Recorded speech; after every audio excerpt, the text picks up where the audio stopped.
Israel और Hamas आतंकी आमने सामने हैं। शनिवार को गाजा की ओर से हमास के आतंकियों ने बड़ा हमला किया। इजराइल ने भी जवाबी कार्रवाई की। कल सुबह से इन आतंकियों ने इजराइल की सीमा में घुसकर जबरदस्त तबाही मचाई। हजारों की संख्या में इजराइल पर रॉकेट डाले गए। इजराइल के विदेश मंत्रालय ने कहा इन हमलों में 300 से ज्यादा इजरायली, 1800 से ज्यादा लोग घायल हैं। साथ ही कई लोगों को हमास के चरमपंथियों ने बंधक बना लिया। हमले के बाद इजराइल के पीएम बेंजामिन नेतन्याहू ने कहा, सुबह से इजराइल युद्ध के हालात में है। शुरू उन्होंने किया है, अब जो होगा उसकी जिम्मेदारी हमास की होगी।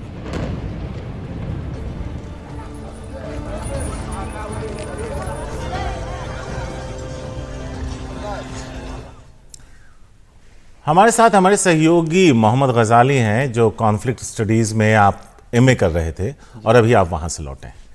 वहां के हालात पर चर्चा करते हैं। ये सब हुआ कैसे? हमास ने इतना बड़ा हमला करने में कामयाबी कैसे पाई? देखिए, सबसे पहले तो ये समझना होगा कि ये हमला अचानक नहीं हुआ है, क्योंकि इतने लार्ज स्केल पे आप अगर इजराइल को आप स्टेट मान रहे हैं तो एक स्टेट की बाउंड्री को तोड़कर, क्रॉस करके, लैंड के थ्रू अगर आप ज़मीनी हमला करें तो बहुत बड़ी चीज़ है। और ये एक दिन का मसला नहीं है कि एक दिन में, ये बहुत लॉन्ग ड्रॉन प्लानिंग है। बहुत लंबे समय से इसकी प्लानिंग चली होगी, क्योंकि बाई एयर भी इजराइल में घुसना, बाई लैंड और बाई सी, ज़मीन, हवा और पानी के रास्ते के थ्रू जाना, ये कोई एक दिन की प्लानिंग और एग्जीक्यूशन नहीं हो सकती है। दूसरी चीज़ ये है कि फ़िलहाल इजराइल में पिछले 15-20 या 1-1.5 महीने का वक्फा जो गुजरा है अभी, उसको अगर देखें तो वो वहाँ पर एक मजहबी छुट्टियों वाला दिन होता है, पूजा पाठ का दिन है। और कई लोग, ख़ास करके सैटरडे को, शनिवार को वो शबात ऑब्ज़र्व करते हैं, शबात मानते हैं उससे। तो और ये पिछले कई दिनों से छोटे छोटे जो छुटपुट घटनाएं हम कह देते हैं, लेकिन ये कॉन्फ्लिक्ट में एक टर्म यूज़ होता है, इंट्रैक्टेबल कॉन्फ्लिक्ट, जो बहुत लंबे समय से कॉन्फ्लिक्ट चल रहा हो और जहाँ पर अगर शांति है तो इसका मतलब ये नहीं है कि कॉन्फ्लिक्ट ख़त्म हो गया है। तो अक्सर हमास जो है ऐसे लंबे गैप के बाद एक लंबी लड़ाई छेड़ता है। उसका मकसद ये होता है कि भाई हमारी जो मूवमेंट है, जिसको वो फ्रीडम मूवमेंट कह लें या लैंड रिकवर मूवमेंट कह लें, उसको एक एनर्जी मिलती है। दूसरा कारण ये है कि हमास जो है वहाँ पर गाज़ा पट्टी में राज करता है या वहाँ रूल करता है, तो कहीं ना कहीं इजराइल और सऊदी अरब के बीच या दूसरे अरब ममालिक के बीच जो रिश्तों में गर्माहट आ रही है, उससे कहीं ना कहीं उनको लगता है कि हम पीछे छूट जाएंगे, हमारी बात नहीं होगी। इसलिए हमास ने इतना नुकसान क्या पहले कभी पहुंचाया इजराइल को जितना इस हमले में पहुंचाया? आपके हिसाब से क्या फिगर होगा, अगर हम सरकारी फिगर से अलग बात करें? देखिए, फिगर बहुत ज़्यादा भी हो सकते हैं। उसका कारण ये है कि सबसे बड़ी चिंता की बात है कि कई इजरायलियों को गाज़ा लेकर जाया गया है, किडनैप करके, या जो हॉस्टेज सिचुएशन होती है, तो उसमें अभी नंबर्स जो आ रहे हैं, कोई 100 सरकारी आंकड़ों के हिसाब से 100 आ रहे हैं।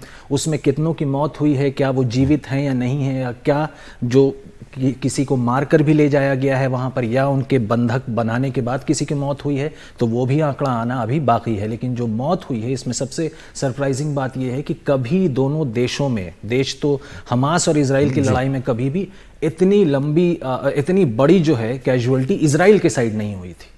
अब जब इजराइल का पहली बार इतना बड़ा नुकसान हुआ, बिल्कुल, अगर कह ले पिछले 50 साल में सरप्राइज अटैक में पहली बार इतना नुकसान हुआ। अगर देखें तो इजराइल के प्रधानमंत्री ने कहा कि हम जंग में, और जिस तरह से बदला लिया जा रहा है और दुनिया भी उनके साथ खड़ी हुई है, क्या हमास अपने आप को वहां, अपनी एग्जिस्टेंस को बचा पाएगा?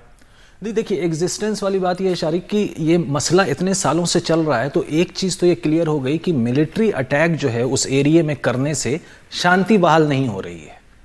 ये हमले कई सालों से चल रहे हैं। हवाई अटैक आपने देखा होगा, 2021 का बहुत फेमस अटैक था जिसमें कई न्यूज़ रूम वगैरह के ऑफिसेस को भी गिराया गया था।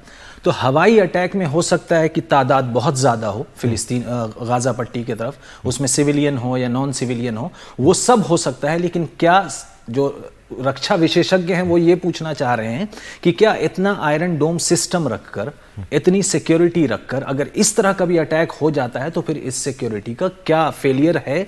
तो बहुत बड़े लेवल पे फेलियर है। अगर आपको लगे कि मैं ज्यादा बोल गया तो आप मुझे करेक्ट कर दीजिएगा। 2 सवाल हैं।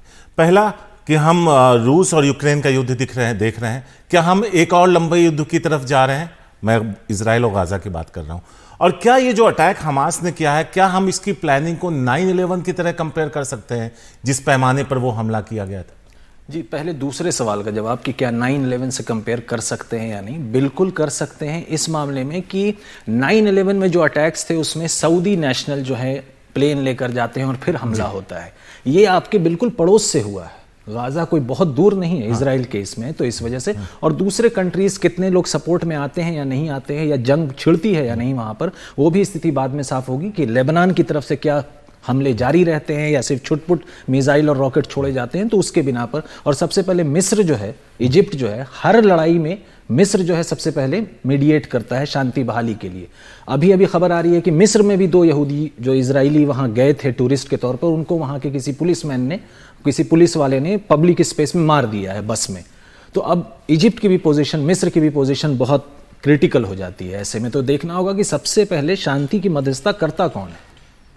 एक उसका जवाब नहीं दिया आपने कि क्या हम एक और युद्ध, लंबा युद्ध देखने जा रहे हैं? बिल्कुल। संक्षेप में युद्ध अभी कहना बहुत प्रीमेच्योर होगा, क्योंकि ऐसे हालात पहले बने हैं जब एयर स्ट्राइक इजराइल ने कई बार किया, उस वक्त कोई युद्ध नहीं हुआ। हालांकि रिटेलिएशन दोनों तरफ से चलता है, फिर तीसरी कंट्री हो गई, उसके बाद शांति आ जाती है। शुक्रिया गजाली इस पूरे चर्चा के लिए आपका।